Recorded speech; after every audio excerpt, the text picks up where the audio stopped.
चला तर मंडळी, आज बनवूयात पाण्याचा एक थेंबही न वापरता बिहारी मटण. यासाठी इथे मी अर्धा किलो मटण घेतले. मटण मॅरिनेट करण्यासाठी मीठ, कांदा, आलं लसूण पेस्ट, इथे 2 प्रकारचे आलं लसूण पेस्ट वापरलेत, विकतचे आणि घरगुती बनवलेली. त्यानंतर सर्व खडा मसाला, अख्खा लसूण, सगळे ड्राय मसाले, कोथिंबीर आणि दही घातले.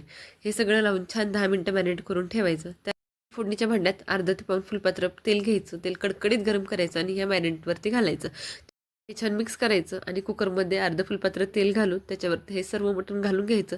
चमच्याने छान मिक्स करायचं, झाकण लावायचं आणि थोडंही पाणी न घालता कुकर आपण 4 ते 5 शिट्ट्या काढून घ्यायच्यात. अगदी मीडियम गॅसवरती 4 ते 5 शिट्ट्या काढायच्यात. त्याचप्रमाणे गव्हाच्या पिठाच्या किंवा मैद्याच्या तुम्ही ट्रायंगल शेपमध्ये त्रिकोणी आकारामध्ये रोटी लाटू शकता. तुम्ही त्रिकोणी आकारामध्ये इथे रोट्या लाटून घेतल्यात, छान खरपूस अशा त्या भाजूनही घेतल्यात. तेल किंवा तूप लावून भाजू शकता. चला, इथे 4 शिट्ट्या झाल्यात. मटण आपलं अगदी मऊसूद असं शिजले. रेसिपी यूट्यूबवर अपलोड केली आहे.